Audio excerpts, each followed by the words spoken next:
back at the rack. And there's Mason Parris. He's undefeated. His opponent is undefeated. We're at the heavyweight championship match for the Big Ten Wrestling Championships on BTN. And here it is, the heavyweight match. Mason Parris, the sophomore, undefeated, going up against the undefeated Gable Steveson, a sophomore. It's a clash of titans, and it's the first time they've ever met.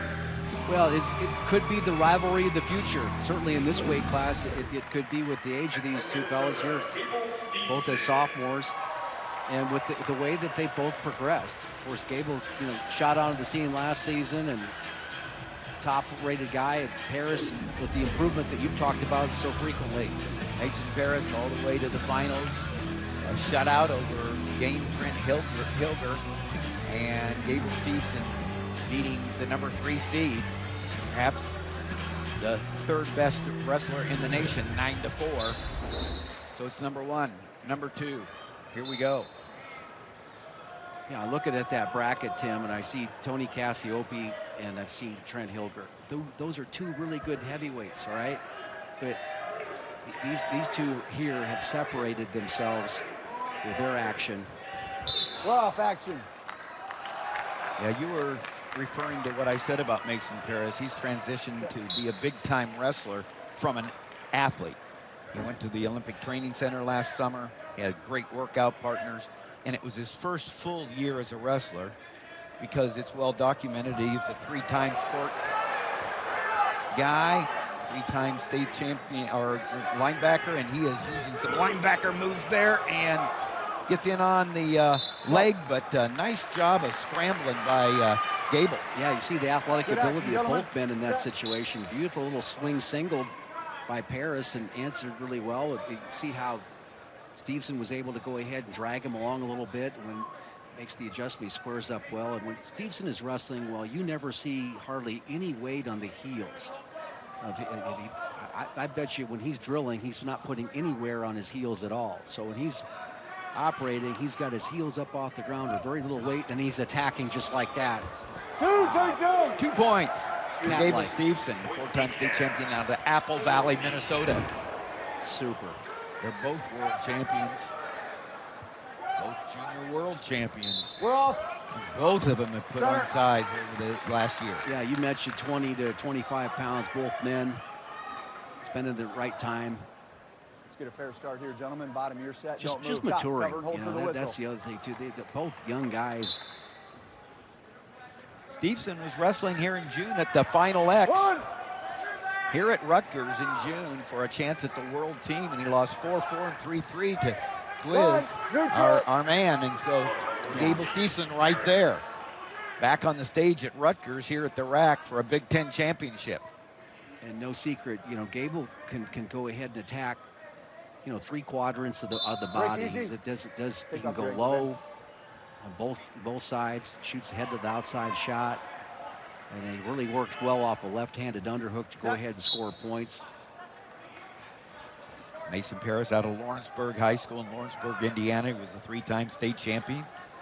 He was 3rd as a freshman. That was his only loss in high school. It was 206-1. Yeah, and he was 3rd as a freshman at 182. 3-time first-team All-State linebacker. And he qualified for the state and shot put in 110 high hurdles. So quite an athlete, but he has become quite a wrestler, a world champion. And now undefeated, facing Gable Steveson for the first time ever.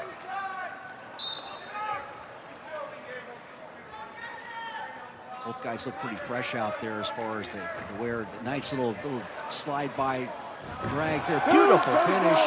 And just love seeing the guy with the lead, right, late in the first period, and a beautiful escape there. You see the athletic ability on that shoulder roll, and what made that unique was that it was with Steveson on the right-hand side of the body. Normally you learn that on one way, and talk about young man learning wrestling here to hit that shoulder roll from the opposite side. That's pretty good wrestling. Now Mason Parris in on a shot. Not much time though.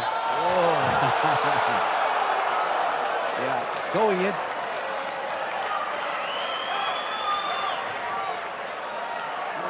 Well, that fired up the corner. Take a look at that end of the period action here. The clock was off. I think Gable understood that and relaxed a little bit. But good job of by Parris making a statement, making an impression. There's his third quick escape. Only giving up 34 seconds of riding time, so he needs to. His path to victory here is just to keep the activity level high. You may give up a takedown, maybe even two, but if you can keep that activity level high, when he gets in the top position, he can be pretty effective if he tires his opponents out. That action there at the end did fire up Sean Dormet, the head coach in his second year as the head coach at the University of Michigan in his alma mater. So a two-time All-American there, and Josh Shirella, also All-American for his alma mater, Michigan, and they liked the attack and the answer, but it was too little too late there at the end of the first period. It's 4-3 now. No riding time advantage. Anybody's ball game.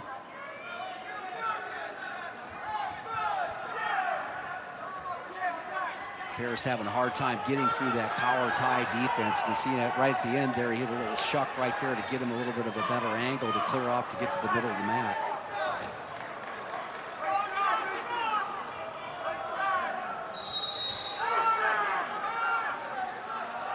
Red, you won first warning. In the second period on Gable Steveson. He's right back in. Oh, wow. There's action. Continuous action here to the big guys. The crowd really appreciates that. I appreciate it. We appreciate it. Boom. You know, very few people get away from that left-handed underhook, and then he rolls them through and then gets his belt buckled to the mat. Maybe take advantage of a back points. Fingers. More real Out of the estate. fingers. A long way from over. 20 seconds left in the second period. 4-3. Gable Steveson ahead, has been warned for stalling. And I think that's what Parris needs to do, is kind of create some of those type of scrambles to test the conditioning of Steveson. And I'm not making the assumption that isn't going to be Minnesota, hard your on choice. Parris too with his conditioning, but you got to go ahead and try to push down. the pace of the match, particularly when you're behind. 4-3, gentlemen. Third period. Bottom of your set. Top Mason cover. Parris Hold coming to on the top, whistle. finalist for Michigan. They have 3 Olympic red shirts. Stefan MICH, Logan Massa, and Miles Amin. One escape, Amin Red. and MICH both are going to be Olympians. And they, What do you got there? Okay. what are they going to call? I mean, he had no way to go. Yeah, went right into the head table. No Sequence. takedown, Yeah. but it was a drive. Yeah, for whatever reason, it looked like Parris just stopped for a second while the head was down. And I think what Brandon Megum is going to protest is the fact that he had both ankles kind of lassoed up here before they went into the table. I don't know if that's true or not, but that's what I would be protesting if I was in the corner. Now take a look at Steveson hit the shot, and once he hits the shot, he drops down to both ankles. Down there, comes down, drops down to both ankles, and there's just not much room in these. Confirmed no takedown. Brandon Egum in his 4th year as the head coach. He was a 2-time Big Ten champion, 3-time All-American, part of a Big Ten championship team in 1999. Heading up the program at Minnesota, losing that challenge. And Parris has not had an answer for that left-handed collar tie. See how he's working the head there, Tim? Coming hard with the left hand right there, coming over the top. And Minute 20 left in the regulation. The score's 5-3. There's no riding time. when Steveson doesn't like the position, so he can feel everything that's coming with that left-handed collar tie. Now he's in a position to score. Big word you just used there. Steveson has such a feel. Yeah. Now he slides back a little further. You know the attack's going to keep coming.